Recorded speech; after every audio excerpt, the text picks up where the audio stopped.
show them like where it sets and everything. Yeah. He was thinking that it would be high enough to accomplish that, but if it's not, there's room with that structure to still build some type of shade behind the existing building. Well, and that's why not just one straight screen can answer that, because now that was just topple down in a second.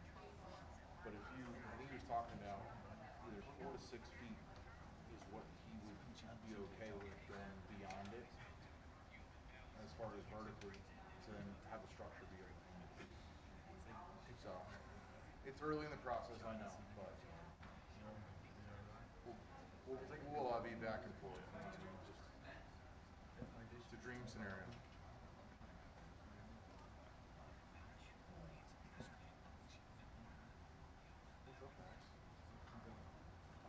Holy buzz cut, Court. Yeah. What did you do to your hair? I just got a buzz cut. I know, that's why I was asking. What did you do to your hair? Yeah. It's just like something different. Oh, yeah. It feels in the summer. Yeah. I was saying, I'm sure it's much better in your helmet. Yeah. To not have to worry about it. Yeah, I've done it. Do you have the every year? So, like a big core view the accent? Oh my god, Mikey. no, I didn't get one. No. No, too small. What, your head's too big or it's too small? It's your first game you ever remember from? Our first game was. Oh my god. Our second game. Springfield Delta. Second game. Yeah, nice to meet you too. I'm gonna sit right here.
was your word, generous. Hey, don't take two more points. Like you said, you everything. No, that was. I need a wall. I like it a lot. But like the generous game, I thought we were flying straight script. Yeah, no, I Said it right. Hi, Jamie. I thought we were capping it. Nico literally said it.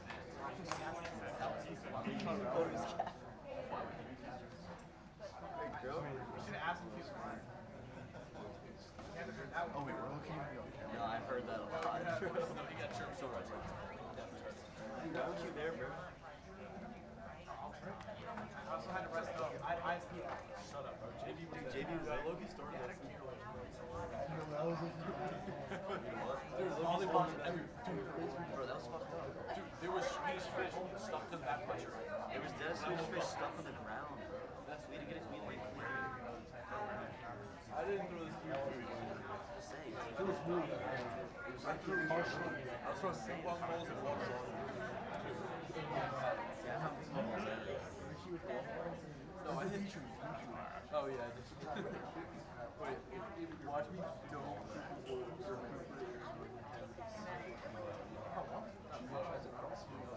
Yeah, no, it's very negative.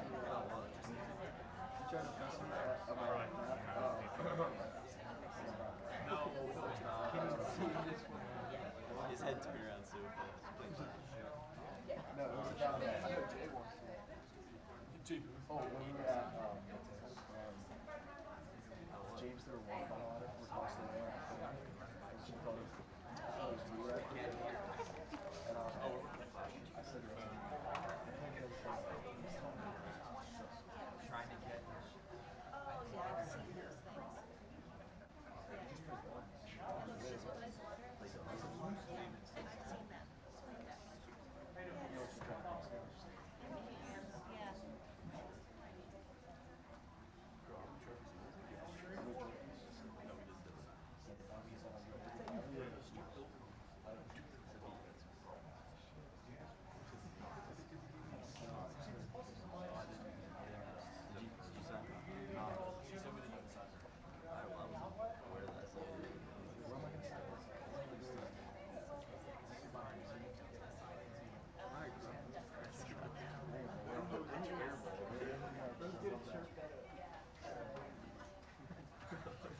Airball tree.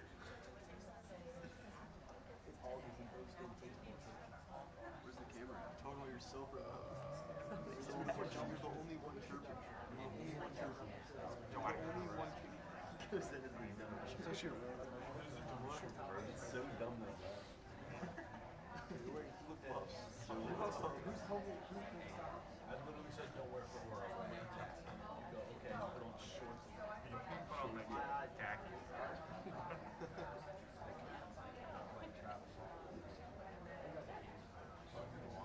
I didn't see it.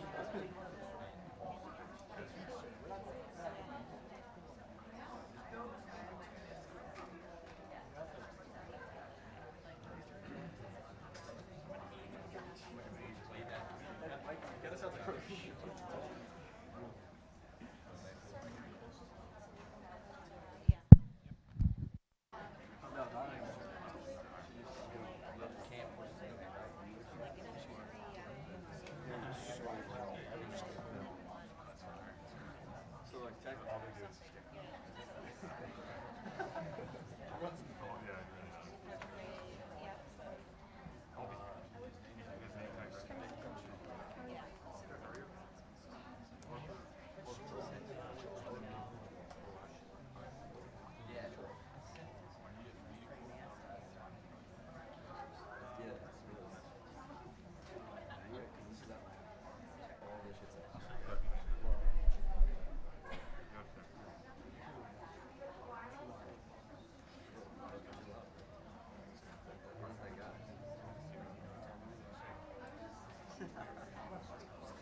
It's literally just the, it's like all the.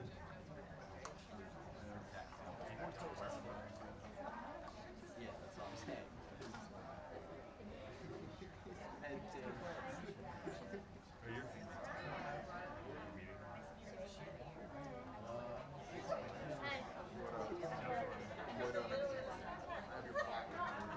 Matter of fact, you didn't get one yet, right? you playing last?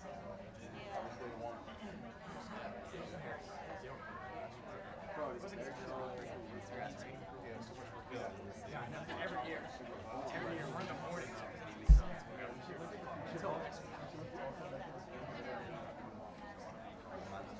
We should all come back. Next week when they come back. And the snakes up. No, we're going back to bed. You lied. You lied.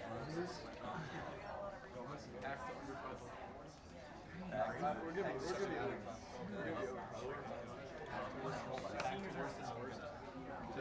All right, so we are at 7:02, and we are going to go ahead and call this evening's work session to order.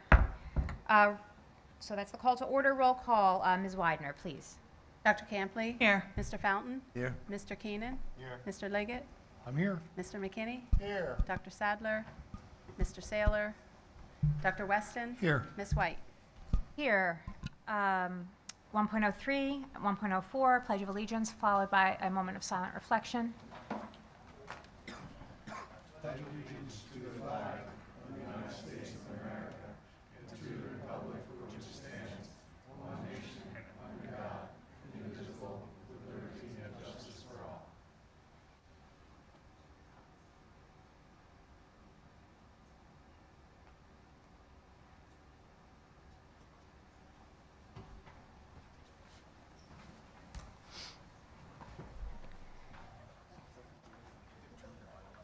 One 1.05, reading of the Perkiomen Valley Mission Statement. Mr. McKinney.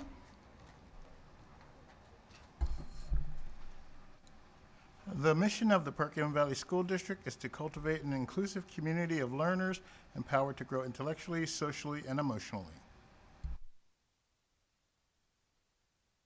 Thank you so much. 1.06, approval of the agenda. Is there a motion to approve? So moved. Is there a second? Any questions? All in favor? Against? Motion carries. 1.07, we have a special recognition this evening. Mr. McKinney and Mr. Moran will both be in charge of that. We're going to let Dr. Russell rest her knee. If you wouldn't mind coming up. Tonight we are recognizing the baseball team as well as the softball team. And we will go ahead with that, followed by just a brief recess for some photos, and we'll go from there. Thank you.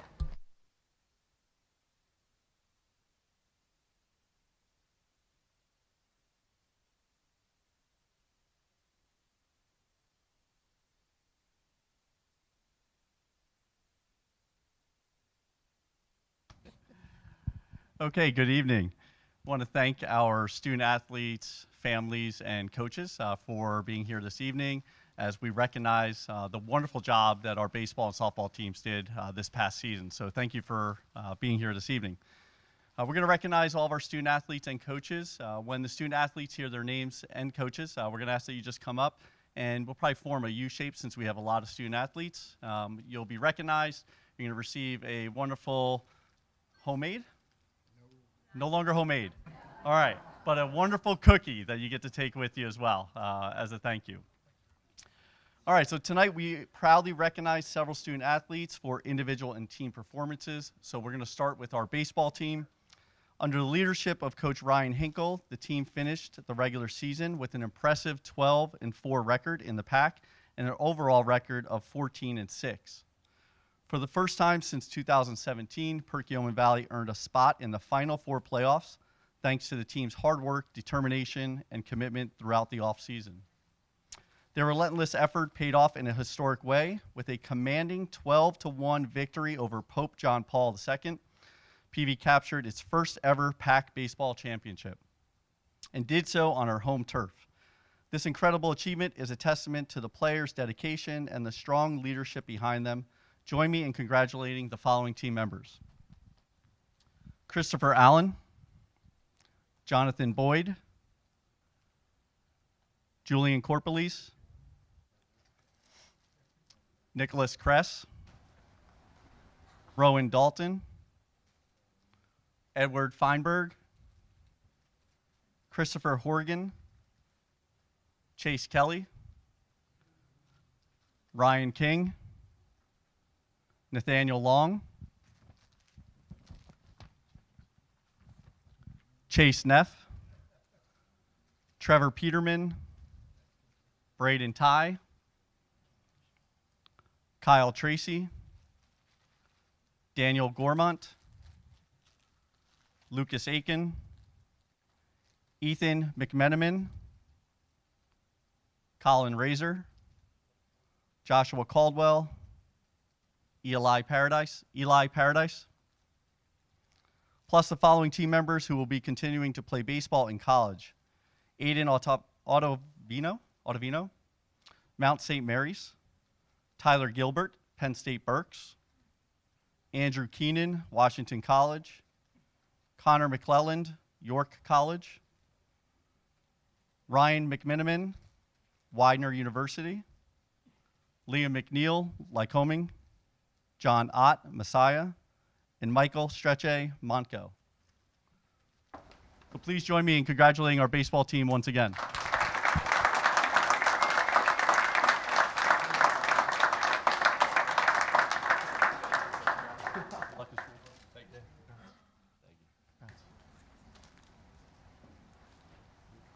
Hey, we are going to take pictures of our teams after we finish the recognition of our softball team, and we'll do that outside in the hallway.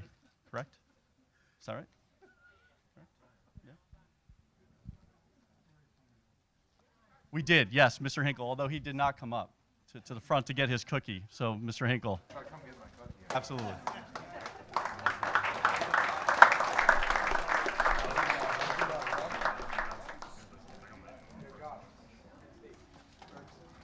We owe you a cookie, Mr. Hinkle. TJ was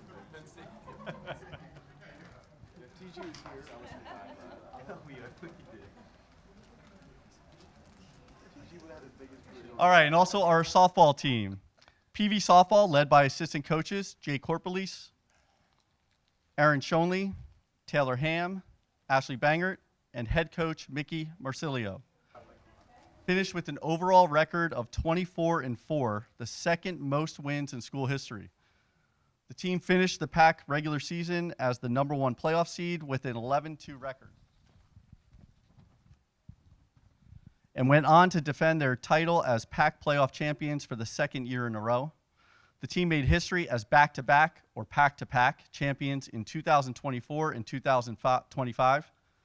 In the PIAA District 1 6A softball rankings, the team claimed first place in the regular season with a 17-2 record and a third-place finish in the district playoffs, securing our ticket to the biggest stage, the PIAA 6A state championship, where we reached the Final Four. This is the best finish in school history and the first time PV softball has reached the PA state championship tournament since 2019. These girls have shown heart, hustle, and resilience. They've supported each other like family and represented PV with pride and excellence on and off the field. So please join me in recognizing the following student athletes: our senior team captains, Macy Strecce and Sammy Peterson.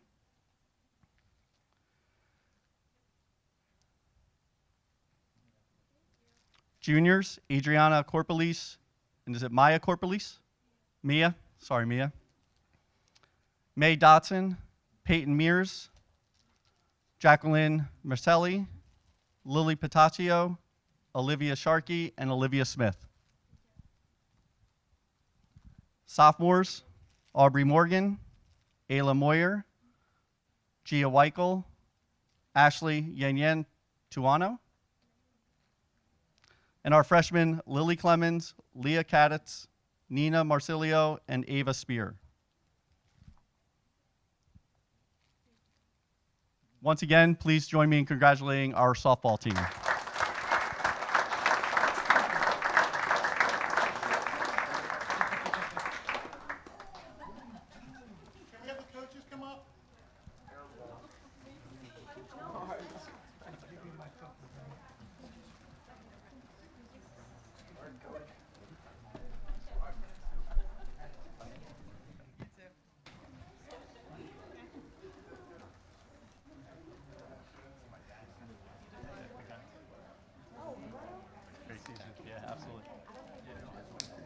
At this time, we're going to take a 5-minute recess to gather in the hall for pictures. So.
Moving along.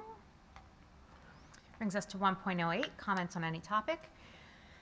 The board affords the community opportunity to speak on any topic for a duration of 3 minutes. You can state your name and municipality. I don't have anyone confirmed as wanting to speak, so I open the floor. Okey-dokey. Once, twice. Seeing none, we'll move on to section 2, reports and presentations. I was going to make it part of my personal report, but since it's ahead on the agenda, we have 2.01, the student liaisons report, and I would like to recognize and welcome our new, welcome back, Mr. Lees, and then welcome, Mr. Rapp. Thank you so much for taking the leap of faith to sit with us here at the board table. I promise it will always be engaging and exciting for you. And so I open the floor for you, student liaisons report. All right. Well, first, we hope everybody had a good summer and continues to enjoy the last few weeks. Starting with summer athletics, today was the start of boys and girls golf and heat acclimation for football, while all other high school sports will start on Monday, August 11th. Middle school football will then start on Monday, August 18th, and all other middle school sports will begin the first day of school. And then, speaking of which, the first school day will be on Monday, August the 25th. So we ask all students and parents to be ready to start the school year. Finally, we'd like to remind all students who will be issued parking passes to please pay the fee, and all incoming seniors to pay their senior dues. I would also like to introduce myself. My name is Grayson Rapp. I'm a sophomore now, and I am so excited to be here, and I look forward to being on the board. Thank you. Thank you so much for joining us. I really don't have anything other to add other than to echo that I hope everyone enjoys the last couple weeks of summer, that all of our sports teams and marching band work hard and stay cool over the next couple of weeks as they start to acclimate for the fall. And we move on to section 2.03, superintendent's report. Dr. Russell. Thank you, Ms. White. And Mr. Rapp, I'm just wondering, did Mr. Weaver ask you to make that comment about paying fees? No? Okay. He does things like that, so watch out. Oh, I put that on there and made him read it. Did so, you? yeah. Okay. Well, you know the group well, don't you?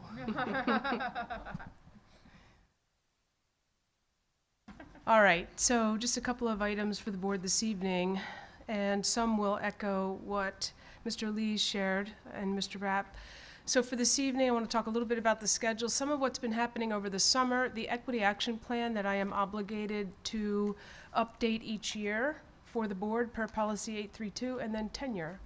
So schedule, when we hit August, it feels like the school year is really getting underway. So know that this month, August 13th and 14th, we welcome new teachers into our induction class, and this year is the first year that we are moving people through 2 years, a second year of induction. So that was a law that changed at the state level. So new teachers in the past moved through 1 year of induction, monthly meetings and conversations with a mentor, support from a mentor. They now must go through 2 years. So our curriculum and instruction team will be leading new individuals year 1 and 2 in induction classes, and they get underway in another week. August 20th and 21st are opening days for our staff. So we welcome all staff back on August 20th. Board members are invited if they'd like to attend that morning meeting at East. We go through some of the ideas for the upcoming school year, some individual share words, and then people get ready to go and work in their classrooms to prepare for the welcoming of students. August 25th, first day of school. The 29th is an in-service day. That's the Friday before the Labor Day holiday weekend. September 1st is actually Labor Day, the holiday. So that's that long weekend for students and staff once the school year begins. So they start with a 4-day week, and then they move into another 4-day week as they wean back into the routine of school. And September 2nd, that Tuesday, is when school resumes for our students, and that's when our board meeting will be, the work session for September. It won't be on that Monday, September 1st, it'll be on the 2nd. Another note. So what have we been doing all summer? Well, our staff have been participating, and this is both professional teachers and paraprofessional staff, in any of the activities connected to what you see listed here. And this is not necessarily an exhaustive list. So there's lots of learning that happens. We call it Summer Academy. And our staff participate primarily in August, but there are things that happen in June and July. And some of the activities are on-site in person, some are off-site at other venues, other facilities, with other organizations like the IU, for example, and some are virtual, asynchronous or synchronous. So something for everyone is the idea. With our administrative team, they always have a retreat in the summer, and this year the focus was very heavy on supervision and evaluation, and really working towards establishing a common language, a common understanding of supervision and how we grow as professionals, and the expectations for us in our performance rating or evaluation at the end of the year. We also worked on some team building, so we had some fun as a full admin team, and then that instructional team continues to meet regularly every Wednesday through the summer, and they will have 2 additional PL days later in August, where we really want to continue to focus on facilitating conversations for collaborative teams that we work with for the purpose of improving student outcomes, improving learning and student outcomes. So within a PLC framework. So a bit of a shift for us with an emphasized focus, if you will, for our admin team. So they've been busy this summer too. And some focus areas that I'd like to just call out publicly as a result of my evaluation and some feedback I received, aligned to some of the other work that we're doing. We want to continue to advance our mission and make sure that all students feel included in their school setting. They feel a part of it. We want to identify barriers to learning. Why aren't some of our students achieving? What do we need to think about? What do we need to do? What resources do we need to consider? What sort of professional learning will help our teachers and our staff also recognize barriers and know what to do in response so that all students realize their potential?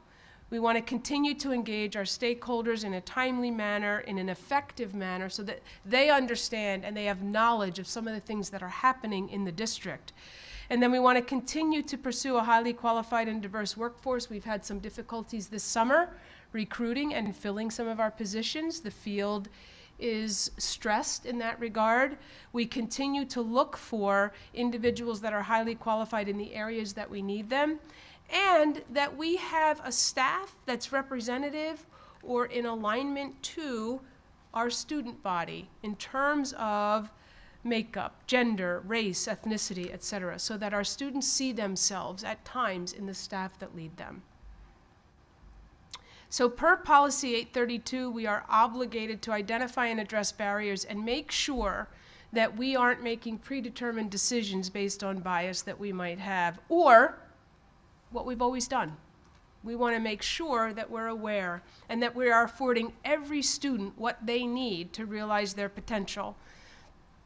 Equity really means getting the resources to students that might need them to be able to access their learning. So if we have a student with a disability, they might need different resources, different ways of instruction, different time frames to realize learning than other students. The same with English learners. Sometimes students with medical needs have differences, and these things all are a part of what we want to be aware of and make sure we provide to our students that are in need. We want students to be able to access their learning and realize their potential. When we think about our work, it's students at the center. It's about student learning. And what drives that? If we go to the next ring, it's really our comprehensive plan. That's where we start. And the mission and vision that are articulated as a part of that comprehensive plan. We want to continue to advance those. As we go out a little further, we think about the superintendent's objective performance standards, the goals that I am obligated to meet or strive towards meeting and lead others to support, the relationships we build, the communication that we have, our curriculum instruction and assessments that we offer our students. So you see, as you go around that circle, there are lots of considerations that we make when we think about how to meet the needs of all students. So we have an equity action plan, and when it was first introduced, when the policy was first introduced, we kind of threw everything in this document. And as we've seen over time, and as other districts around us have developed plans, we'd like to revise this As part of the policy, we are obligated to have other voices be a part of what happens in here. So I am sharing with the group, I'd like this to be a standing agenda item for the Education Committee of the Whole.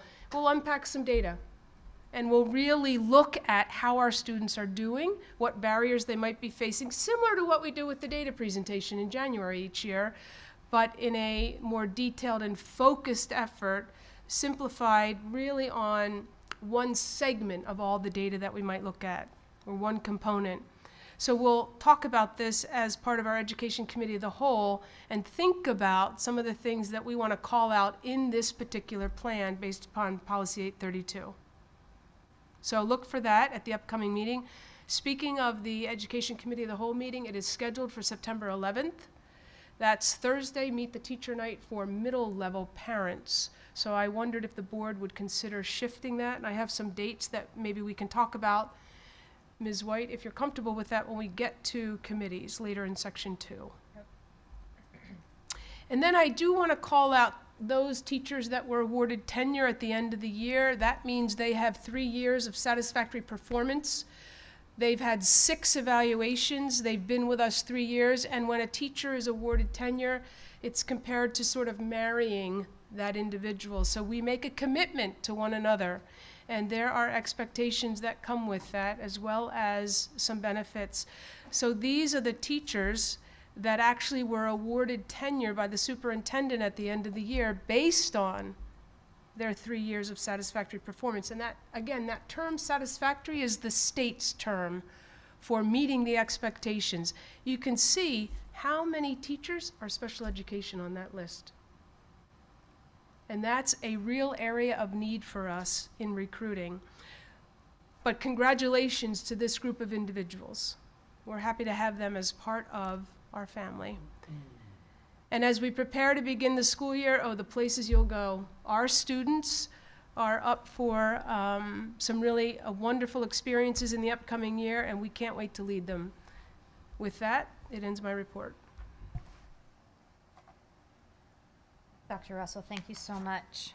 That brings us to the Solicitor's Report 2.04, Mr. Subers. I have no report. Thank you, Mr. Subers. 2.05, Board and District Committee Reports. We can absolutely talk about Education Committee of the Whole. I also wanted to just point out next meetings coming up. So obviously that would have been one of them, in addition to wellness, actually. Both of them would be in succession on September 11th.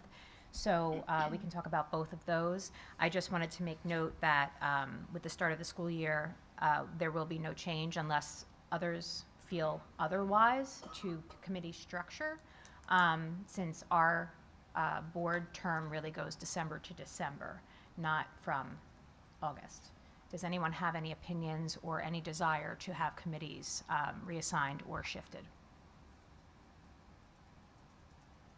Okay, so seeing no need to shift there, we have our policy meeting will be actually not next week, as it normally would be. Our first policy meeting for the school year will be on September 8th, which is the second meeting of September.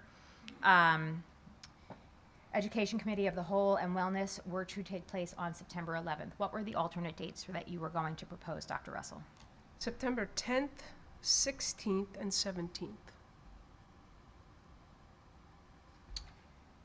16th and 17th. I don't have issue with any of those days. Does anyone have a personal feeling about any of them at all?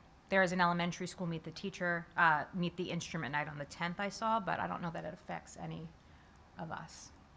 I would just have to check personal commitments for my school district when we have our Meet the Teacher and stuff. Okay. And I would have to look it up. No problem. I am not available on the 16th or the 17th, so if we could, I vote for the 10th. Mr. Keenan? Preferably not the 16th. Perfect. 10th or 17th. Mr. Liggett? I think 10th would be good. Might as well, we already have the meetings in that week. Mr. McKinney? I'm good. Fabulous. The 10th it is. Okay. We'll republish, right? We'll republish and we'll advertise, yes. For both wellness at 6 p.m. and then Education Committee of the Whole at 7. Yes. Thank you very much. Fabulous. MCIU, Mr. Liggett, you have 2 meetings, one this month, one in September. You already have those on your docket, so you'll come to us hopefully in September with some updates from the August 27th meeting. Does anyone have anything else to add to board and district committee reports? Good, quiet summer. Love that. I like the 10th, even though you didn't ask me. Oh, I'm so sorry. You know what? I was looking at Dr. Campley and Mr. Fountain. I'm so sorry. That was my oversight. I apologize. I apologize for that. I'm so sorry. That wasn't intentional. Alrighty. So moving on to section 3, the consent agenda. We will continue to build the consent agenda as it's presented. And does anyone have any issue with any of the items on the consent agenda already? Wonderful. Education, Mr. McKinney. Dr. Russell, will you take over with your team? I will. Thank you, Mr. McKinney. And this evening we have a couple of representatives from our team as we provide you with some education updates. We have Dr. Seamus Clune, we have Mrs. Krista Venza, we have Mrs. Natalie Horenko, and we have Mrs. Chris Sweary, and each will have a part in just updating you briefly in this section of the agenda. So if you could come forward, and I have your slides up. If you are okay to just give me the nod, I will advance for you. And we'll start here. Sure. Just a couple of quick updates about PV Woods. We've had a number of projects. 2 are Eagle Scout projects that I want to bring to your attention. Bird blinds have been built up at Muhlenberg Woods up at West and at Lenape Arboretum at main campus. And then we have a trail that an Eagle Scout is planning to install over by, you can see it off of High School Avenue, right there up by Wortman. Actually, the Scout would like to call it Eagle's Nest Trail, and actually the area where the outdoor classroom space is, the Scout is proposing to weave some branches together and give the feel of like a nest, and actually the trail leads right to Lodel Creek, which is a great area for science and other investigations. And also we have 3 different rain gardens I want to bring to your attention. One is a Girl Scout Silver Award project right there in the middle. It's out behind, if you go straight out from the high school cafeteria back by the stadium, there's a small garden there that we're really excited about. And then we have 2 other rain gardens. They're actually called Fibonacci Flight Gardens. There's some signage that's included. One was installed up at East, and the other one at main campus, and it was funded by the Rotary International. And we're certainly really excited about these projects and continuing to move forward with PV Woods. Yes, Mr. McKinney. Dr. Clune, what is a bird blind? So the part of the grant was we have informational signage about birds, and a bird blind allows you to hide behind the blind. You see there's 2 openings, one for a younger person, or shorter person I should say, one for a taller person, and it allows you to have better viewing of birds and being able to observe them. And actually I should say that the grant included some funding for a classroom set of binoculars, so we're kind of excited about trying to help provide that resource for teachers to bring classes out and actually make use of these bird blinds. And I always say we're going to the birds. That's pretty much what you're looking at here. Dr. Clune, the picture on the far left there, that's actually at West. Is that accurate? That is correct. The West one was that bird blind, and it's slightly bent because of where they were located, including a bench. On the bottom there. Oh, bottom, yes. Bottom is at West. Right there when you're coming off by the stadium behind, to the right of, if you're facing Middle School West. And so one's at East, one's at West, and one's here on main campus. Is that? Yes, Okay. the other rain garden all the way to the right is right behind Middle School East, but you have to walk down the trail a little bit. It's not visual from the road. The other one on the left is, you can see it right there as you drive back to the tennis courts. Wonderful. And then as I understand it, just so we say it and acknowledge it, a portion of that garden was dedicated to Mr. Cook as well. Is that accurate? They're going to have a bench that's dedicated to Mr. Cook, and I do think they do have some other ideas for how they would like to acknowledge I think, memorialize Mr. Cook. But I do know that a bench is going to be named for him. There might be some other pieces to it. I'm not completely privy to all of the details. I just wanted to mention it because it's Yep. wonderful work, and I think it's a wonderful way to have both things honored. Yeah. We had a great turnout from faculty and staff from I West. saw that. That's it wonderful. was really Yeah. nice to see. Very, very nice. Yeah. Mrs. Emmers does a wonderful job. Thank you very much. Yes. So before Dr. Clune talks a little bit about federal programming, I know that there were some questions about federal programming and why this was on the agenda this evening. Each year, administration presents to the board the intended allocations. This year, we know one of them, we don't know the others. And because there had been some conversation about the budgeting and the allocation of these funds from the federal level, there was a question about whether or not this item was on the agenda for that purpose, and really it isn't. We are obligated to inform you of what's happening with the allocations that we get annually every year, and then actually to offer you or invite you to give feedback on how the monies are spent when we have some choice. With Title III, we really don't. But with the others, we do have some choice, so your voice is important. So Dr. Clune will give you a brief overview and then invite you to ask questions or share in comments. Thank you for that. And with that said, the funds that we know for sure exactly what the amount is the Title 1A, that includes, it's really the three buildings that are going to receive Title 1A funds this year, Schwenksville South and West. It's mostly allocated for paying for our Title I staff through salary and benefits. There is some money put aside for homeless students. There is some money put aside for our non-public schools, as well as for family nights. Each Title I school has 1 to 2, usually one in the fall, one in the spring, family night. And that is the majority of those funds.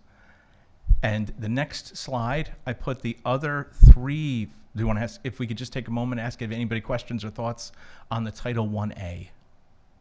My only question is, assuming this is the updated version and the one that we have in board docs is not. This is the updated version. Okay, just because this one is a little different. It has salaries, benefits, supplies, and then purchased. It's broken into 4 categories, and the numbers are different. The slight difference is $4,000 that wasn't accounted for homeless that I wanted to make was recognized in the final allocation. And then there is a formula that the state provides that basically breaks the amount out between the 3 buildings. Okay, yeah, because it came to a total of 196 up there, and it's 194 here. So it just was a little different. I just want to make sure I'm looking at that's the accurate slide. The only number that wasn't put up there is $4,000 set aside for homeless transportation, homeless students, Okay. And it's on a set aside. And I probably should have noted that as well if you were quick to do the calculation. No, that's fine. The salaries and benefits here you put together there. It makes sense. Okay, thank you. Any other questions? The next, as mentioned by Dr. Russell, there's 3 title funds here. We know that the monies have been released by the federal government. The state government has yet to actually tell us what our actual allotment is, but I am providing last year's figures for your reference. They should be somewhere higher, lower, somewhere close to what you're seeing there. Title IIA is supporting effective instruction. This usually goes along with professional development to help meet our challenging state academic standards. Title III is actually already obligated for a consortium because of the amount of funds that we get. We have to join in a consortium with the IU, and that is for our English learners and providing support for our staff who work with our English learners. And Title IVA, and you can see that number there, is to support well-rounded education and improved learning conditions. I should point out that some of those funds we put forward for our Martin Luther King Day of Service to provide equitable, high quality, and learning opportunities, and trying to remove institutional barriers that limit access to education for students. And so those are those 3 areas as well. And as soon as we get the official numbers, we'll update the website. If you noticed on our PV website, under About, there's a button that's for federal programs, and we're putting that information that you're seeing here up on the website as well, so the public can certainly see how our money is being allocated to be more transparent. Is there any questions that I can answer regarding this part of the federal programs? Well, I thank you so much for your time this evening. Thank you. Thank you, Dr. Clune. All right, next we'll introduce Mrs. Saranko and Mrs. Squeary to talk a little bit about the proposal that you see on the agenda further down to implement foundations in third grade.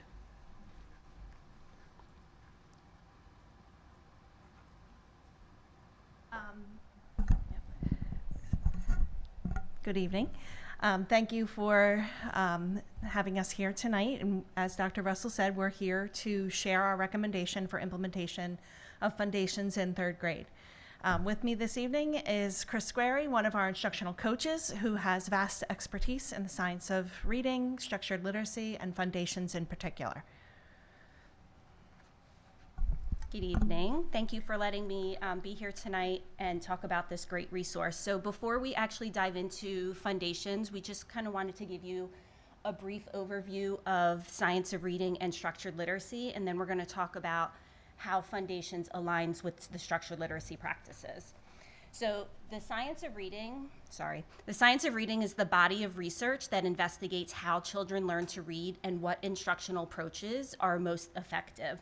So when we think about the science of reading, we're thinking about the why behind what we are doing in the classroom.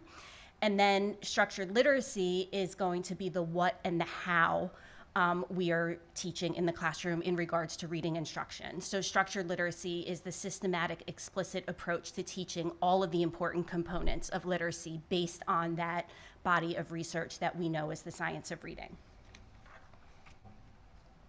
So structured literacy ensures equitable access to literacy instruction for all of our learners. So if you take a look at the slide up on the screen, this is an infographic that was developed by a researcher. Her name is Nancy Young, and she developed this infographic after having conversations with parents and educators who had the misconception that structured literacy was only for students that were struggling to learn to read. And so she developed this infographic to actually show the percentage of students that actually require explicit, systematic, phonics-based instruction to learn to read, and then the small portion of students who seem to read effortlessly. So what we've learned from this is that what's essential for some of our students is good for all of our learners. And so in Harrisburg, there's been a lot of movement in structured literacy. Act 135 was passed last year. This act mandates the implementation of structured literacy practices in Pennsylvania schools. Additionally, as a result of this act, a reading council was also mandated to be formed to help inform the implementation of structured literacy practices across Pennsylvania.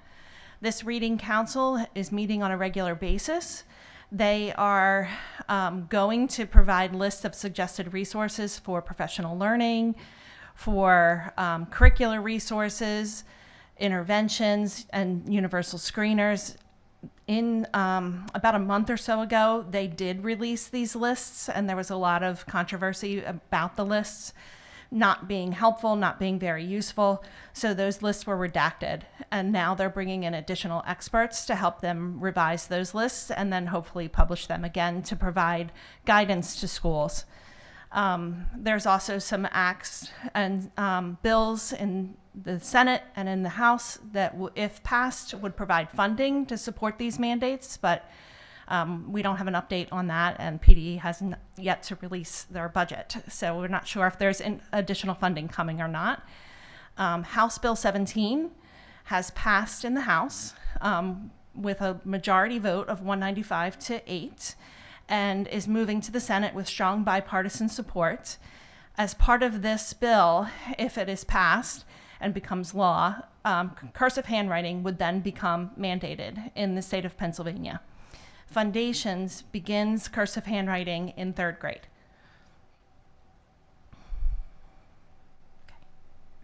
So an added enhancement. If yes. Foundations is approved and this passes in the Senate, and we are in a position to reintroduce our students to cursive handwriting, we have a resource to assist in doing that. Correct. Yep. Yeah. Great. So moving back to foundations and thinking about how it aligns with the science of reading, it is explicit instruction. using the gradual release of responsibility model of I do, we do, you do.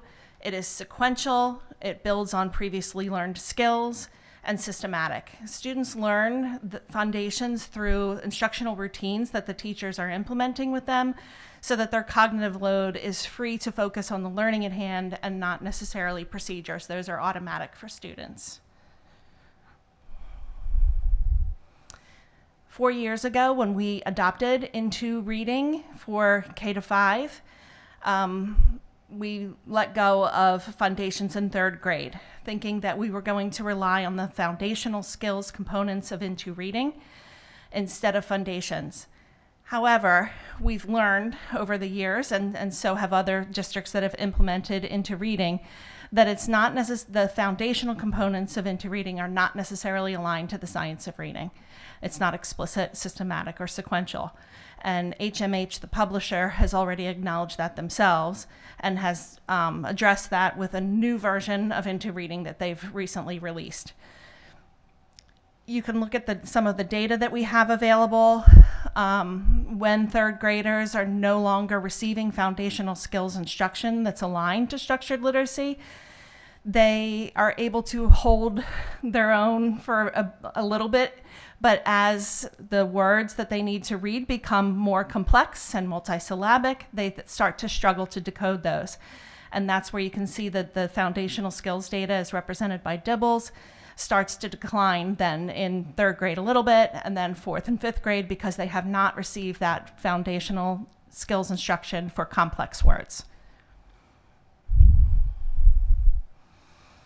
And so we're recommending to purchase and implement foundations at the 3rd grade level.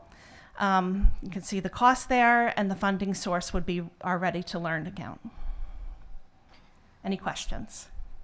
Yeah, so I guess my biggest question is really, and I understand with regards to this recommendation, it will be another layer of resource to provide because there are already several resources in place that are used day to day, and they will continue to be used, correct? The foundational components, the foundational skills components of Into Reading for 3rd grade would be, the amount of instruction using those resources would be decreased in favor of foundations. Understood, but they're not disappearing, I guess is my point. So this would be an additional layer of support.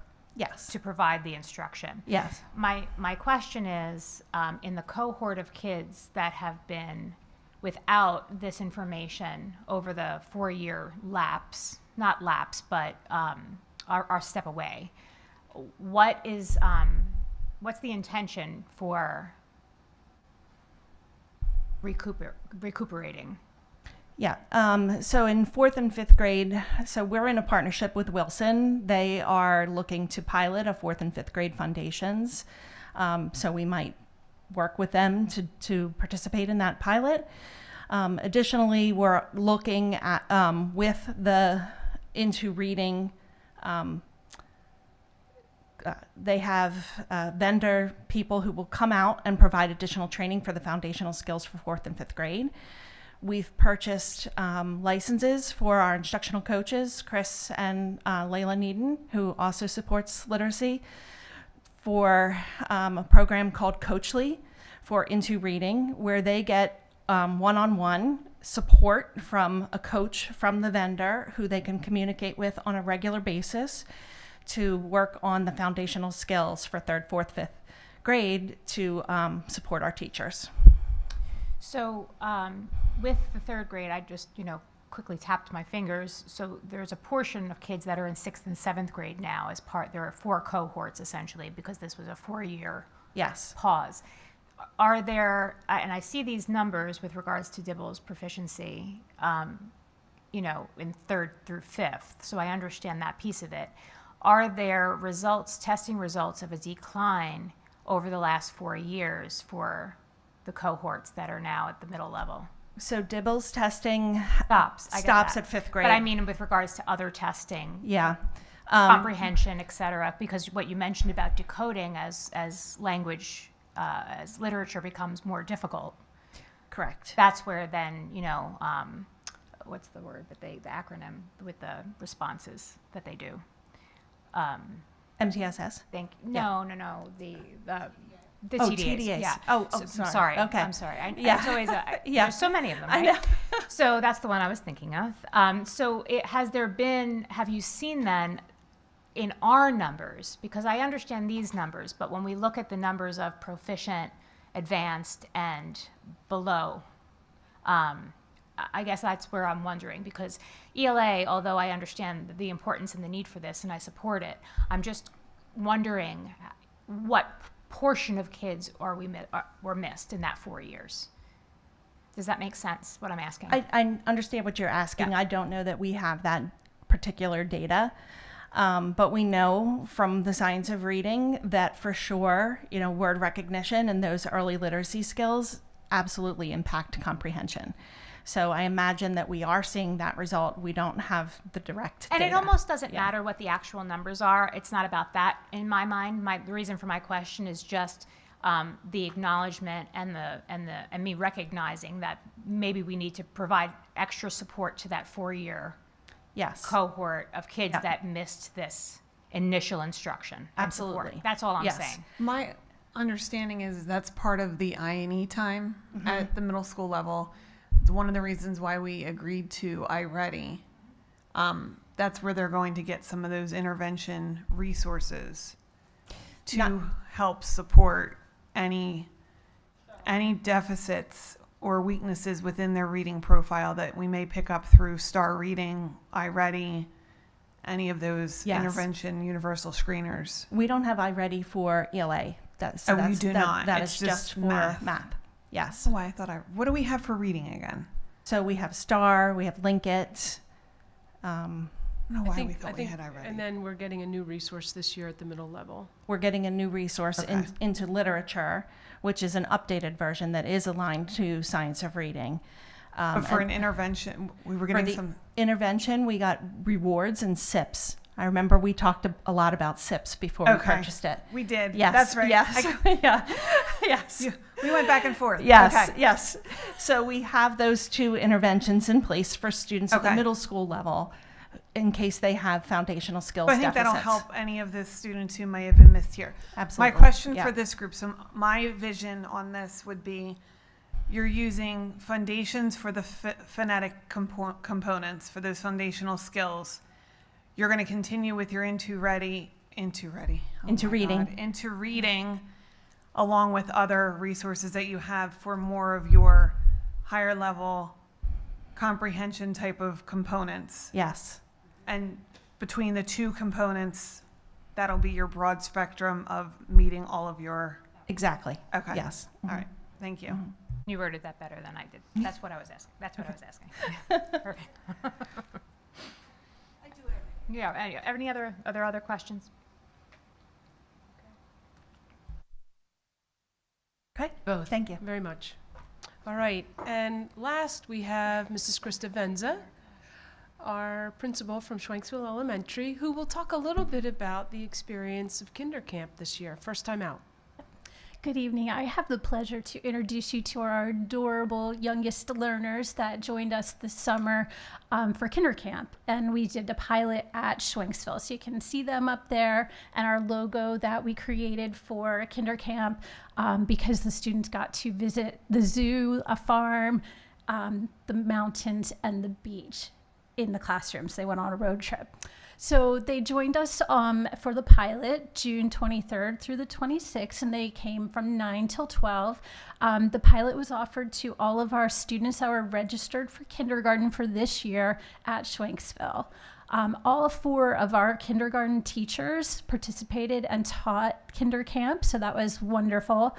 Like I said, they got to visit the farm, the beach, the mountains, and the zoo. So they rotated through each day. They were with one of the teachers.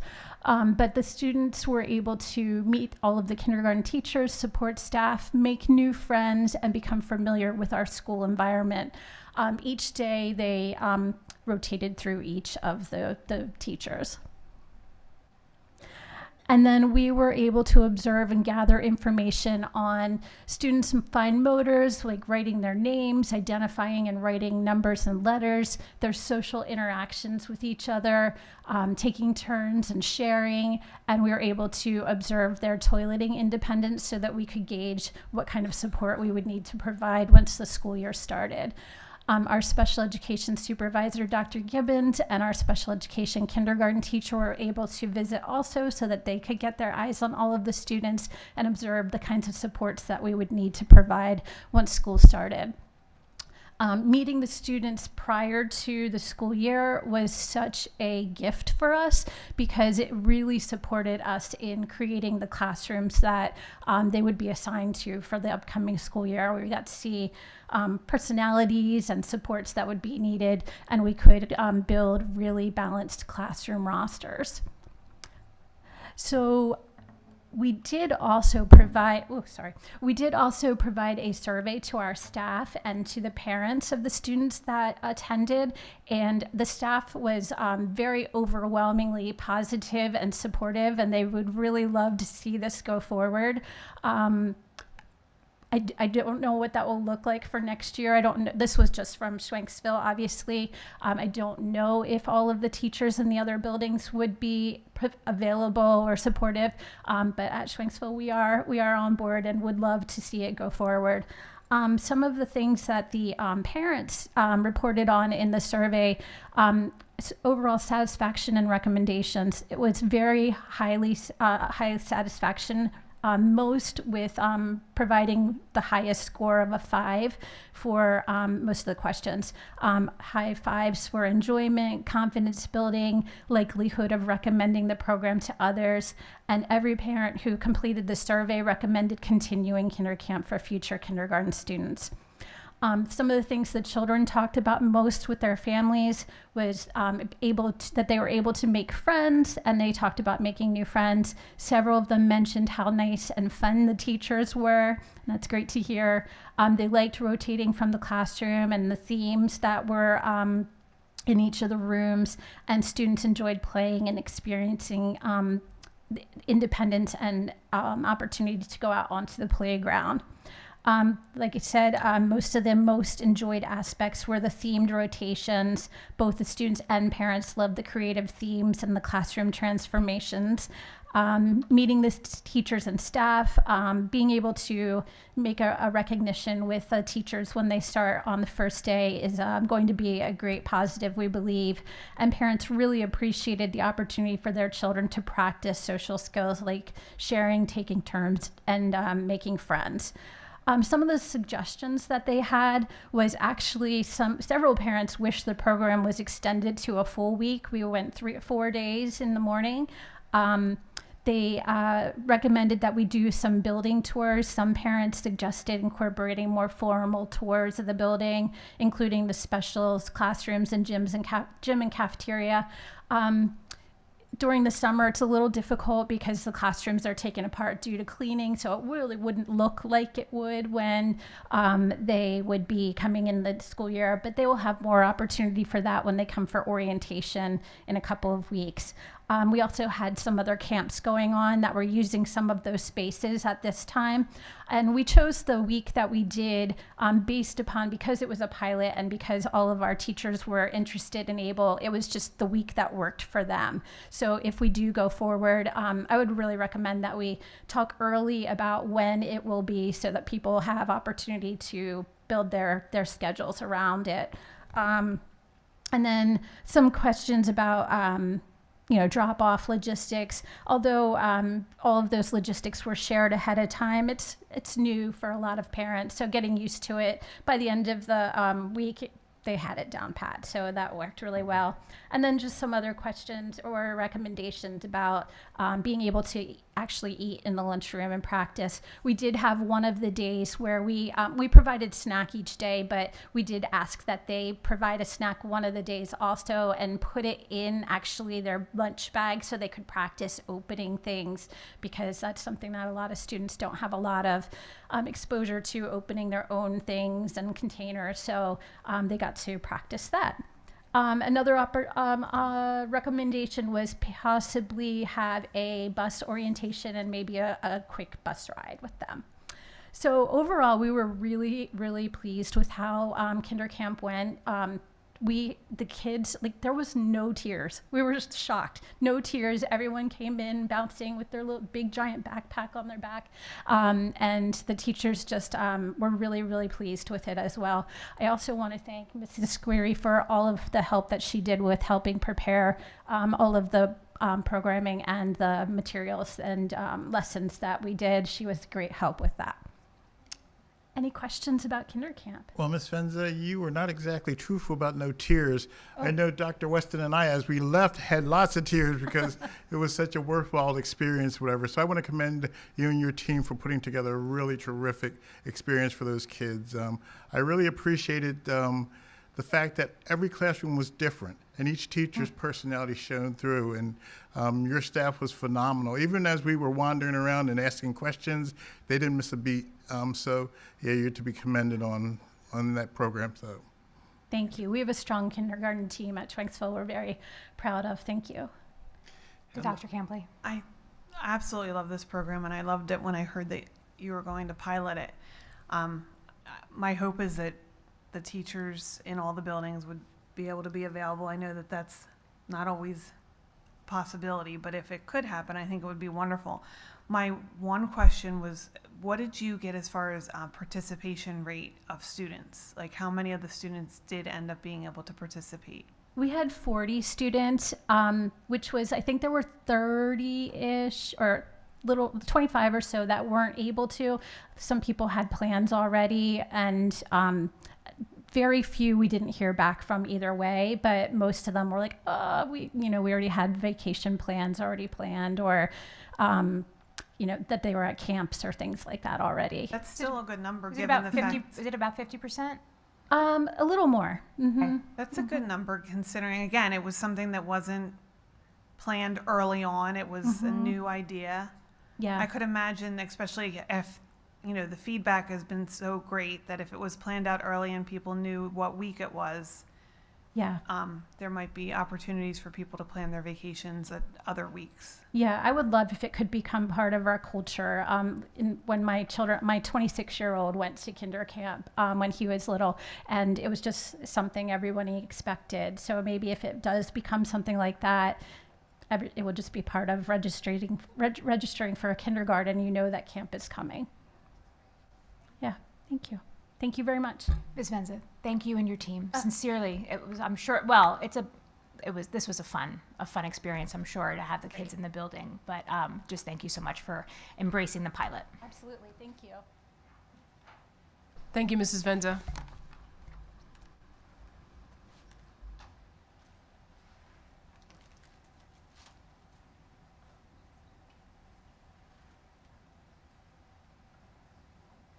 Okie dokie. Thank you all for that. As we move through the section, we're going to take a look at 4.02. Request to approve a purchase of third grade foundation resources at a cost of $51,840. Are there any questions, comments, or concerns? Are we going to get rid of it? Are we going to phase out Into Learning entirely and get rid of it? No.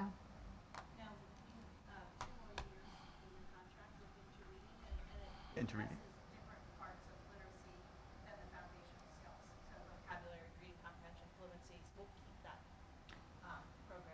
So the answer just now, just for the microphone and for the recording, is that there are 2 more years left with Into Reading, and that this foundations will be a supplemental layer of support for 3rd grade, again. And are there aspects of foundations that they could supply that would fulfill the niche that Into Reading fulfills right now? Like, do they have alternate resources that they could bring to the table in 2 years? Into Reading? Foundations to replace the Into Reading. No, Foundations is just specifically for the foundational skills instruction component only. Okay. So it's not a comprehensive literacy program. Okay. Thank you.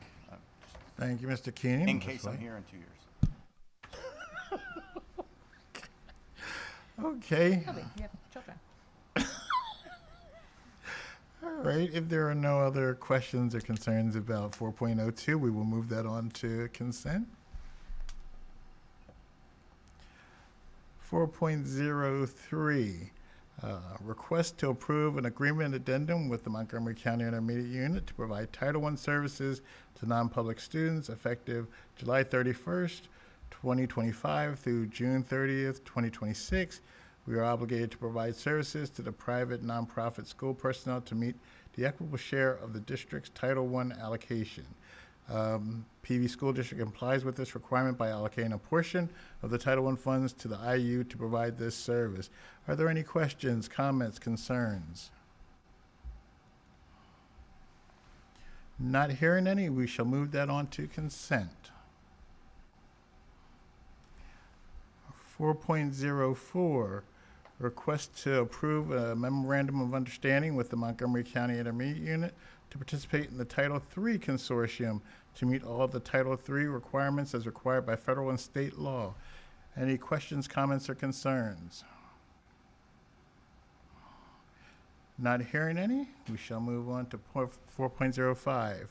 Request to ratify an agreement with International Institute for Restorative Practices, IIRP, to provide a proprietary restorative practices program at the high school at a cost not to exceed $69,895, effective June 12, 2025 through May 31st, 2026. Funds have been donated by the PV Education Foundation and budgeted through the general fund. Any questions, comments, or concerns? I'd like to keep it off consent. Thank you. Just want to also give a shout out to the foundation. They dedicated $45,000 towards this initiative in support of a change at the high school, and very appreciative of that. The only question that I would have, Mr. Keenan, and I don't know if you think there would be benefit of it, if you have specific questions that you would like addressed for next week, are there any that come to mind? No, I do not think it's a wise way to spend this money. Understood. I just didn't know if you needed clarification on anything. Thank you. Moving on to 4.06, request to approve the agreement affording Perkins Valley High School students the opportunity to participate in the early college program, dual enrollment at Montgomery County Community College. Any questions, comments, or concerns? Not hearing any, we shall move that to consent. 4.07, request to approve an amendment to the 2025-2026 Parent-Student Elementary Handbook. Any questions, comments, or concerns? Not hearing any, we shall move that to consent. 4.08, request to approve the Mazzano resources to provide professional learning for the instructional administrative team at a cost of $14,200. Funds will be provided through Ready to Learn or Title II. Are there any questions, comments, or concerns? Not hearing any, we shall move that to consent. And 4.09 is the enrollment report. That completes my section. Dr. Russell, did you have anything to add for the enrollment report? I do, thank you. I did want to call out that I know there were some questions and concerns coming out of Evergreen about some of the class sizes in 5th grade. And for the benefit of the public, I wanted to let them know that we did add a teacher back into that team, and Mr. Weaver and I were watching that pretty carefully. We knew that it was on the bubble, and appreciate the opportunity to do that, so that that team will now be back up to 4 teachers as opposed to going down to 3, and the numbers do look much better. So appreciative of that opportunity. Thank you. Just a quick question. The charter enrollment info, I didn't see that on here. Will that be forthcoming? That's a good question, Dr. Weston. I'm not sure why we didn't have the charter school enrollment. We may not have them for the fall yet. That may be why. And with respect to our, thank you, with respect to our enrollment report, it'll continue to fluctuate a little bit as students enroll and withdraw. And kindergarten at this point is based on the registrations that we have, not students and seats. But we'll probably have charter schools next month, excuse me. Thank you. The only thing that I wanted to just mention for the purpose of the record and for the benefit of the public is that in the conversations that we had regarding the 5th grade cohort at Evergreen and class sizes, I had asked Dr. Russell if we could, in the fall, have actually reopened conversation with regard to the policy language and the policy numbers with regard to class sizes in general at the elementary school levels specifically, because it has been some time since we have had that discussion, I think probably pre-COVID, and I think that with all of the conversations and the takeaways from last year's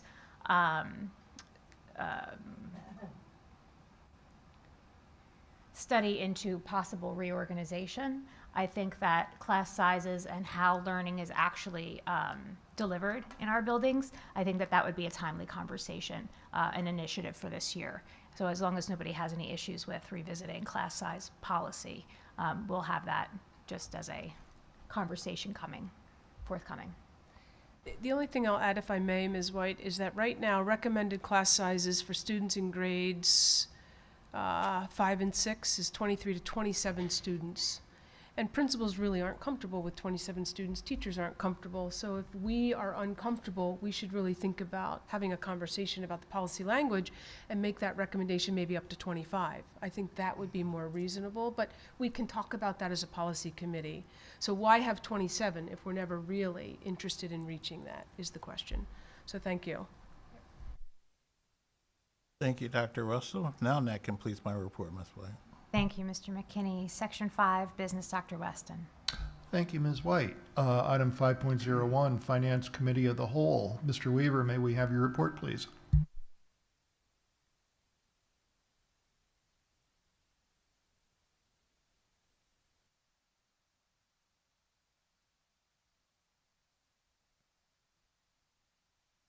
Good evening, everybody.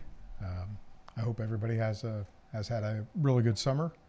We have some exciting things to present tonight through the summer projects that we've all approved.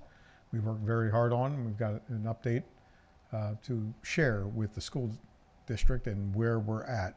So the high school abatement in the back hall on the second floorway, it was removed. The installation is currently in progress. That should be completed by the end of this week. High school lower turf was an idea and a project that was completed early on. It was very important for us to put concrete under the baseball stands there in the dugouts so that stopped the rocks that were there from coming out onto the turf, which was kind of a safety hazard, so we took care of that. The middle school roof continues. There's a lot of work going on there, and the windows continue to work on as well. Again, these are components of Exhibit 5A, ESCO 5A. Middle school east wall removal, what we had to do was we actually had to cut through the brick to get to the auditorium level HVAC units because when they built the building, they put the units in and then they boxed it up. So in order to take it apart, we needed to create a hole in the wall and then piece by piece, we're working on taking that out. There is a small change order on this one, however, and we're leaving those original units in at this point in time due to time constraints, and the new unit was not delivered, has not been delivered yet. So we had to make some modifications and some adjustments, and that's something that we'll address later on in September once we get the unit in and it gets all sized up with minimal interaction with the students at that point in time. We did work with Mr. DeAndrea on that particular plan, reviewed some options. We could have waited until next summer. However, that would have delayed some other things. So we decided to just wait until the unit comes in and then attack it in September. Mr. DeAndrea was good with that. Mr. Fabrizio helped lead that with our connections through CM3 and our bi-weekly meetings through Bob Tobin, who is a parent here in Perkiomen Valley School District. He represents CM3. Mr. Weaver? Yes. Is that unit that handles that portion of the building operable, or is it without air conditioning? It is operable. What they initially did was they disconnected everything, Yep. and when they realized that it would not be able to be taken out, they reconnected it. Okay, I wanted to make sure that that was just clear, because it's still going to be warm for a little Yes. bit. Yep, got it. Joe, anything to add to that particular thing? All right, I got it right, okay. Fire panels, you do know that as part of the Exhibit 5A, we are going through fire panels in Evergreen, Middle School East and Middle School West. You can see where they're at this particular point in time. There is a tremendous amount of wiring that has been pulled. End units have been placed, and new ideas or new endpoints have been added to upgrade those facilities. And next summer, we go back in and we hit a couple of other buildings as well as part of that plan. We installed new doors at Middle School East. Again, a very important component to that. That was brought up through Mr. Fabrizio and our attention to detail for safety issues as well. Evergreen curb ramp, this was something that came up late in the springtime. Mr. Fabrizio made the necessary connections, and now we have an ADA ramp at Evergreen as well. The Evergreen playground worked in unison with operations, Mr. Fabrizio, Mr. Marsh, and his home and school as well. And that project went fairly well. It just ran a little bit late. It was delayed a little bit because of the weather, but all the components were brought in. And I do understand Mr. Marsh is planning some sort of a ceremony to bring back the 5th graders that we had promised that would be there in May to come back and enjoy a little bit of the playground that they're now missing and going on to 6th grade. But it was close. I have one question about that as Yes. well. I'm so sorry. No. The front playground, the current kindergarten playground, will that be ultimately decommissioned? Can we talk? We could have that maybe. I felt that was part of the conversation initially when this was proposed, so I didn't know if we could just get that back on the docket for safety and ops for September. Yeah, I think it was part of the initial conversation because we wanted to move it to the back. Right. But I'll need to reconnect with that one. Okay, so I just want to make sure the conditions match Yes. this new area, and then that's a fairly old setup over there. Yep, So good thank you. question. All right. The Evergreen divider wall, that was taken down and repositioned and put up. And now they actually did that. A 3-man crew was in there working very hard this summer, and it's almost ready to go at this point in time. It's done. Okay, there you go. High school grease pit as part, Mr. Fabrizio again took advantage of the parking resurfacing and realized that we needed to do the high school grease pit. Got that updated as part of that whole project as well. And again, there's the high school student lot paving that's now been completed. It was pushed around a little bit due to the use of the crane coming in to set a lot of the 11 air handling units on top of the high school. But it ultimately worked out. Mr. Fabrizio, the CM3 team, and James O. Sachs, or Sachs Paving, sorry. James O. Sachs goes way back, sorry. That's our old transportation company. But Sachs Paving did a really good job of working with the circumstances that we had. They made arrangements. They had crews there. They took crews off, which is very unusual. They did not complain, and they came back and they finished the job. So all in all, good teamwork there. I mentioned the cranes. There are a couple of units that were in place. They are put in place in various modules, and then they're connected on top of the roof. The size of the crane there, that was a 400-ton crane. And even Mr. Fabrizio and I went over and looked at it.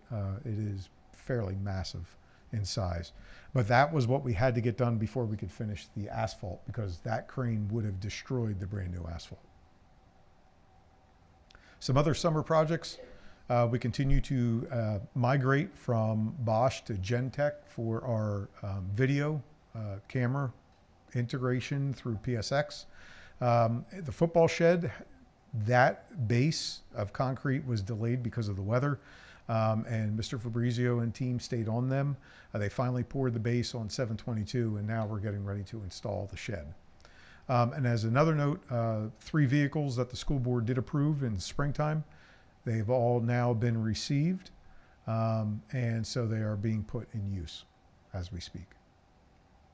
So one question on Yes. that. The football shed, with regards to the installation, I know football's already started their conditioning. So is there a timeline for when the installation will be completed I know it's been 2 weeks since the base was poured, and so how will the transfer of the materials? Joe, do you have a timeline yet? I know you've been talking to Coach Heist. By the end of September? Yep. Okay, end of September, so after the school year starts, but ultimately before the season, we're really in the thick of the season. Right. And I have to tell you, Coach Heist has been great to work with. I know Joe's been having conversations with him, keeping him up to date on what was happening. Wonderful. Yep. Well, they'll get a brand new shed out of it, so Yes. it's good stuff. He's Yep, very thank you. happy about that. It's not what he wanted, but it does what it needed to do. Yeah, And so it was he's good happy with that. compromise and, Yes. and teamwork with regard to Agreed. that. Thank you so much. Okay, any other questions on the summer capital projects? Hopefully we've been keeping everybody in the loop on a biannual basis and sharing some of these details. So state budget. So we talked about iReady earlier. Maybe we should have something for Harrisburg called iBudget, because apparently they're not quite sure what they're doing up there. But we don't have a state budget as of yet. There are some good things and some bad things. Our normal processes where we get information from are assimilation of information that comes to us, giving us how things are going up there. Been awfully silent. PSBA, PASBO, some of our contacts with our local constituent or local legislators haven't really brought much in the way of progress. However, on July 14th, a framework of the budget was created by the House. We do know Matt Bradford was a leader on that one, and they sent it to the Senate, and then everybody went home for the summer. But the most important thing to that was the governor's budget, when he provided his budget back in February, was $51.5 billion. That framework budget was $1.5 billion less than what the governor proposed, and nobody really knows why it's a little different. So that's kind of scary. So we don't really have a budget update. Dr. Russell did share in the weekend a letter that we did get a Dear Partner in Education letter telling us about the fact that because they don't have a state budget, subsidies are going to start to get constrained in various ways, and that we need to pay attention to that. Now, we here in Perkiomen Valley and most school districts in suburban Philadelphia area, some suburban Pittsburgh area, we are a little bit better served from a financial strength perspective than a lot of other school districts. So we are monitoring those lack of funds. We are taking those into consideration. We are investing everything we possibly can. We have cash flow meetings that Mrs. Hurd and I talk about on a weekly basis to make sure that we have significant cash moving forward. I don't really anticipate any issues with 25-26 from a financial stability standpoint if this were to continue into maybe March or April. We are, however, recognizing that as soon as we stop getting $1 more than what we anticipated, we can't invest that dollar. So our interest earnings will start to take a hit sometime in September or October. We'll monitor that. That'll be part of our budget presentation when we kick on the light and start our budgeting for 26-27. So hopefully things come together relatively quickly in Harrisburg, and then we don't have to worry about that. We just have to worry about the budget process itself. Any questions on that? Okay. Thank you. We are recommending moving forward with items 502 through 504. 505 is a placeholder. So we were hoping that we had that in place for tonight, but we don't. So we are recommending 502 through 504 at this time. Mr. Reaver, I mentioned it to Mr. Fabrizio prior to the meeting starting, but I wanted to also thank you on the record, both you and Mr. Fabrizio and the entire team on all of the work that was put into the capital projects. Also want to thank maintenance and custodial for all of the work they do over the summer. We're really excited. A lot goes into the months that there are no students in the building, and you really did a huge lift, especially this summer, to make sure that everything is going to be just in tip-top shape for our start of the school year on August 25th. So thank you very, very much on behalf of the school board and the community. On behalf of all of those people you mentioned, thank you. We appreciate it. Okay, that's all I have for tonight. Very good. Thank you, Mr. Weaver, for your report.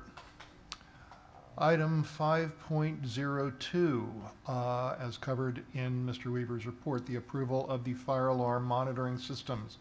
This is a request to ratify CM3 to provide fire alarm monitoring systems at a total cost of $13,000. Are there any comments or questions on this agenda item? Seeing none, we can move that to consent. Item 5.03, as covered in Mr. Weaver's presentation, the approval of Franklin Flooring to renovate and tile at high school second floor hallway.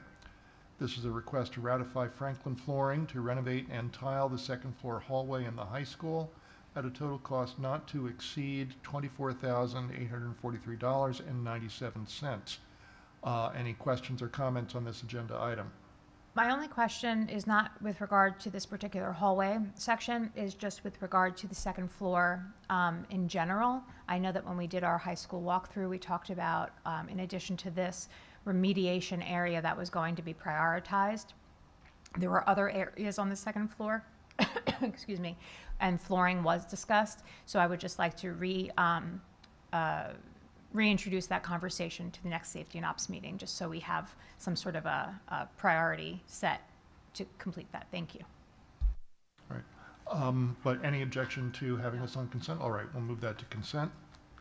Item 5.04, as mentioned in the Finance Committee presentation, this is the approval of the auditorium aisle lighting. This is a request to approve S.J. Thomas Company to complete the Middle School East and Middle School West upgrade and installation of aisle lights at a cost not to exceed $89,399.07. Are there any questions or comments on this agenda item? My only question would be with regards to the timeline for completion.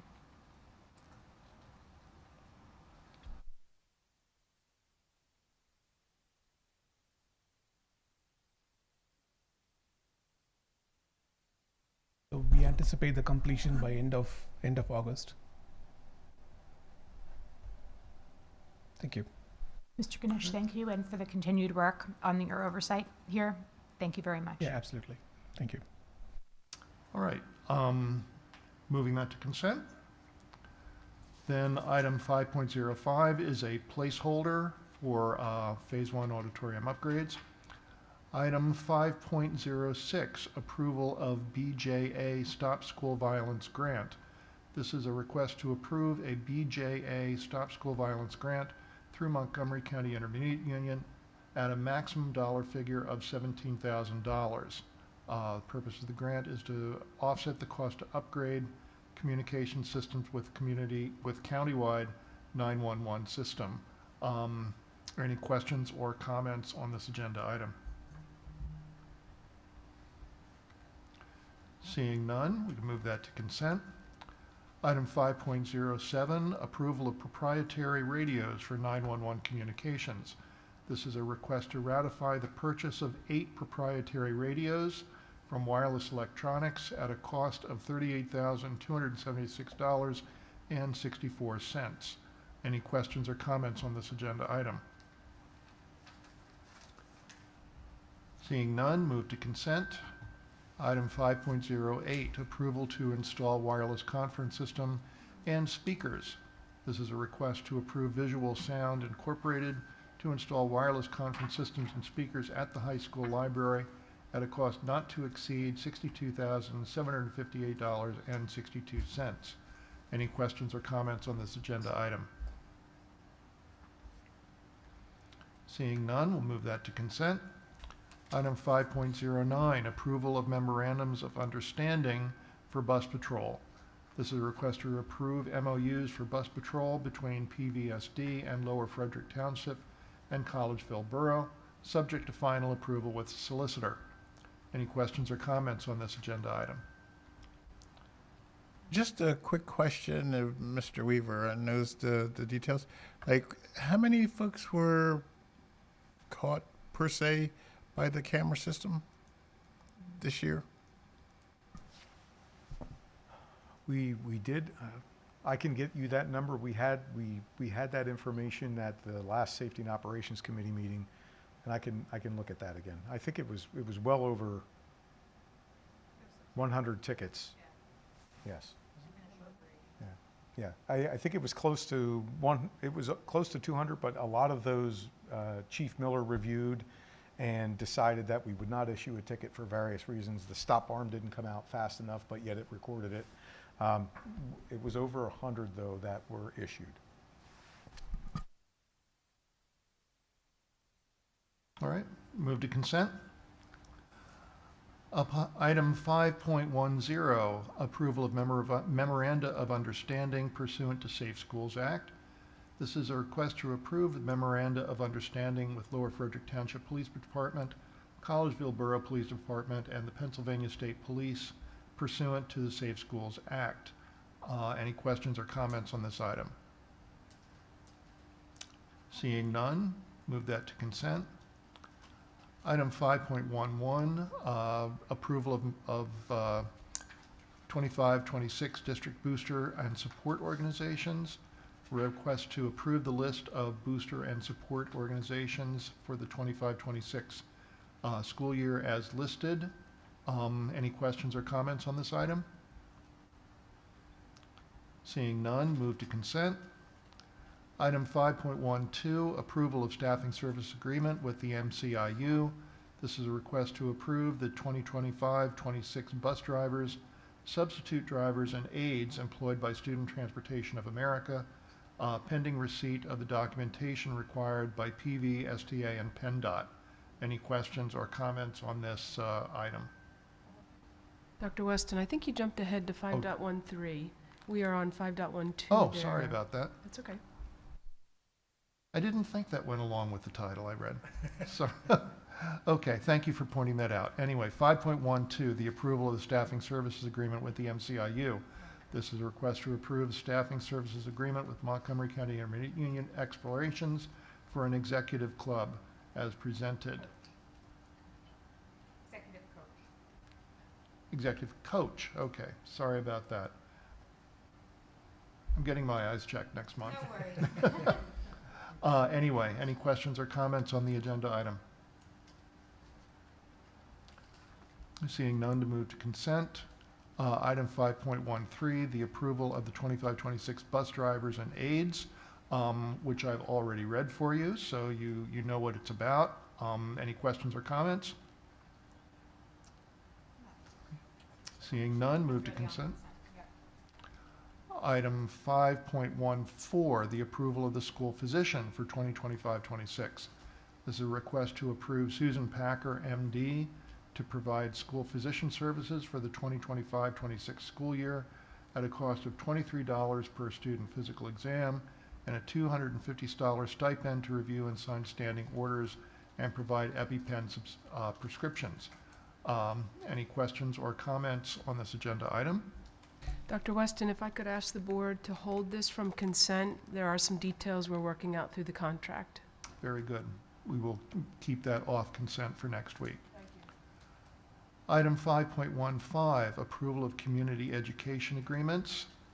This is a request to approve the following community education independent contractor agreements for individuals or organizations that provide instruction as part of the community education program. Any questions or comments on this item? Seeing none, move to consent. Item 5.16, approval of 2025-26 special education contracts and cost of services. This is a request to approve special ed contracts and cost of services for the 2025-26 school year to meet the requirements of students' IEPs through out-of-district placements and special services provided to students within our district programs. Any questions or comments on this agenda item? Seeing none, move to consent. Item 5.17, approval of confidential settlement agreements. These are requests to approve a confidential settlement and release agreement in lieu of FAPE as recommended by the solicitor. Any questions or comments on these items? Seeing none, move to consent. Item 5.18, the approval of the outdoor hammock garden at Schwenksville Elementary. This is a request to ratify an outdoor hammock garden at Schwenksville Elementary to enrich reading and instruction funded through a $20,000 DCED grant. Total cost of the project is $21,088.27. Remaining funds will be funded through the Schwenksville building budget. Any questions or comments on this agenda item? Yes, Mr. Weaver, Mr. Fabrizio, what type of hammocks will those be? Will students be like able to lay down? Will they just be sitting, swinging hammocks? Like,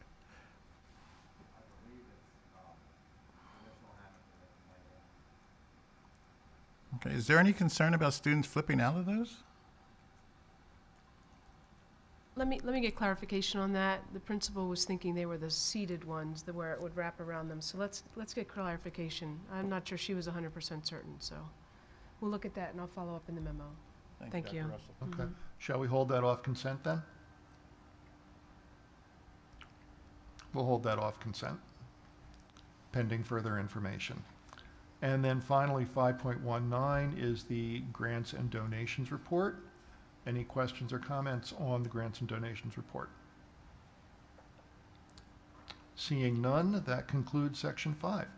Thank you so much, Dr. Weston. Mr. Liggett, Section 6, Payment of Bills. Thank you. 6.01 is the ratification of bills, payroll, and authorization of payments from the June 30th reports. I would ask for that to be placed on consent without objection. I'm assuming that it will be attached for next week's meeting. Okay, thank you.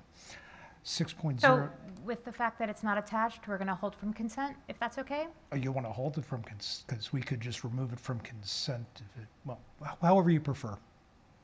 I think we have another week, so we can, there's no harm in just holding it, and then we'll get the Either report way, it's added just a and- matter of which words we use next week. Okay, perfect. So let's do that, and then, Fine, then ditto with 6.02, which is the treasurer's report from June 30th. And then on schedule for next week would be the actual presentation of the July 31st reports of the payment of bills, payroll, and the treasurer's report. So that finishes my section. thank you so much, Mr. Liggett. I appreciate it. Okay, so Section 7 and 8 will both be handled by Dr. Campley in Dr. Sadler's absence for Section 7. Okay, so section 7, professional personnel, 7.01 and 02 are both already on consent. 7.03, we're looking for action for this evening. So I'm making a motion to approve professional personnel appointments. Do I have a Motion and a second. Are there any comments or questions? Seeing none, all in favor? Aye. Against? Motion carries. Okay. 705 through 707 are all on consent. 7.08 is and 7.09. We skipped 4. That's one more Oh, action there's 2 item. actions. No My problem. goodness. I'm clearly still on vacation. Okay, 7.04. I'm going to make a motion to approve long-term and extended daily substitute appointments. So moved. Motion and a second. Are there any comments or questions? Seeing none, all in favor? Aye. Against? Motion carries. Now, 705 through 707 are on consent. 708 is a placeholder as well as 709. 7.10 is the approval of objective performance standards for the superintendent. If there are no questions, we'll move that to consent. And 7.11, the approval for salary adjustment for administrator. And if there are no questions for that, that will also be moved to consent. Okay, so that ends section 7. Moving on to section 8, support personnel. 8.01 through 8.07 are all on consent. 8.08, the acknowledgement of the 2025-2026 salaries for non-union support staff. If there are no questions, that will be moved to consent. And 8.09 is a placeholder. That ends both of my sections. Dr. Campley, thank you so much. Section 9, Mr. Fountain. I have an incredibly large section here. The 9.01, approval to hold a second reading and adopt policies. Is there any question If not, we'll move that to consent, and that concludes my section. Thank you, Mr. Fountain.